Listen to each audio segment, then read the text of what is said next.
My name's Angelo, and welcome to We Want Picks. I'm going to give you my favorite Underdog Fantasy entry for UFC Nashville. If you don't know what Underdog Fantasy is, you basically just come in here and you say higher or lower than the numbers you see on the screen. And if you're correct, you can 20 times your money. 20 times your money. It is by far the highest payout in the daily fantasy prop game. It's not even close. It's double the next company.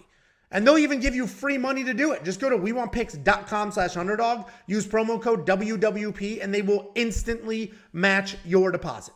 Go to wewantpicks.com/underdog and get your free money. You give them $50, they'll give you 50. Give them 100, they'll give you 100. Take that very free money and build yourself an entry. I'm going to walk through my entry.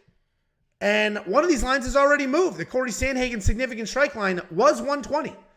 It was 120 just 2 days ago when I built this out. It has already moved to 116.5. If you're a premium member, so if you've gone to our website and you signed up to be a premium member for a couple of bucks, you saw this line when I hit it. Obviously, 120, if we're playing the lower, 120 is better than 116. It's only a 4-strike difference. I still think this is okay, but it does sort of change the dynamic a bit. So I still like, and I'll show you the entry that I built. I still like the lower because the reality is I think there's a good amount of grappling in this fight. And with Corey Sandhagen doing a lot of grappling, he's not going to do a lot of landing. The other side of that coin is Rob Font. Rob Font has to be hit 116 times. And there's only one single fight Rob Font has ever been in where he was hit that many times. One.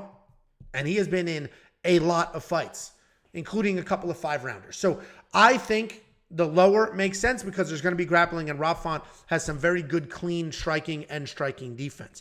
If we work our way down, a couple of these are tough. Kyler Phillips, 77.5. If Hani Barcelos wrestles like crazy, he's not going to get anywhere that number. Asu Almabayev, 2 takedowns. Actually, I'm going to hit that. That should be, that should happen. 2 is a nice round number because if he gets 3, we hit. If he gets 2 exactly, it's a push. If he gets 1, obviously we lose. But he should be able to get multiple takedowns. People stand up on him, and he picks them up, slams them back down. So we'll go ahead and grab that. Then we have, actually, we'll take a look at rivals in a second. Jeremiah Wells, 1.5 takedowns. That's tricky. He doesn't always wrestle, but then when he does wrestle, it's just nonstop. So that's a tricky one. That should be higher as well for Jeremiah Wells. We'll grab it as a placeholder. Diego Lopes, 40.5 significant strikes. I like the higher here. While I do think Diego Lopes loses this fight, he will throw. He has been in 2 fights under the UFC umbrella, a contender series and an actual UFC fight. He's gotten past this number in both of those. He's tough. He's going to hang. He's not going to get finished early. So I think he does get past this 40.5 significant strikes number. And then we have Ignacio Bahamondes at 83.5. I think we're going to get past this number as well. He's gotten past this number in 4 out of 5 UFC fights. He's fighting Ludovic Klein. Ludovic Klein's not a guy that you're just going to hit twice, knock him out, and be done with it. So I do think he gets past this number. Obviously, the risk is Ignacio can submit Ludovic early, but Ignacio's a good high-volume guy. Ludovic Klein's a durable guy. I think we get past this number. We're going to take a look at rivals. So we were on higher or lower, where we just say higher or lower. And we're going to go to rivals. So what rivals does is it has the fighters that are fighting each other, and you just say who's going to land more of whatever this item is. Significant strikes, for example.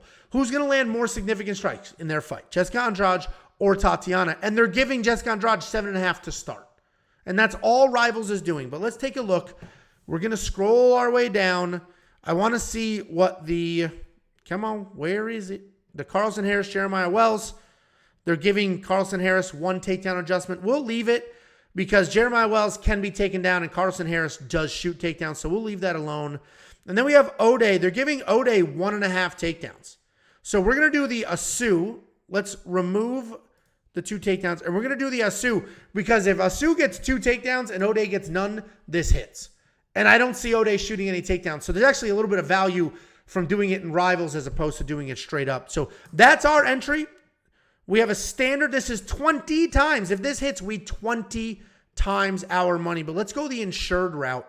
We're just going to throw $10 at it because I already have an entry built. Let's lock that in. If I get all of them, I 10 times my money. And then obviously, if I lose, I can still get paid. We're going to lock that in. Let me show you the entry I already have built. So we're going to go to Pick'ems. This is the one I built earlier. Corey Sandhagen, 120.5 1.5 significant strikes. Again, if you're a premium member, you saw that early and you were able to hit that line before it moved. And here's the entry we just built. Corey Sandhagen under significant strikes. Jeremiah Wells higher on takedowns. Ignacio Bahamondes higher on strikes. Diego Lopes higher on strikes. And then Asu Almabayev in rivals. Guys, build your own entry. If you like this one, great. If not, build your own. WeWantPicks.com/underdog. Take the free money. That's the most important part to all of this. WeWantPicks.com/underdog. Promo code WWP. They will instantly match your deposit.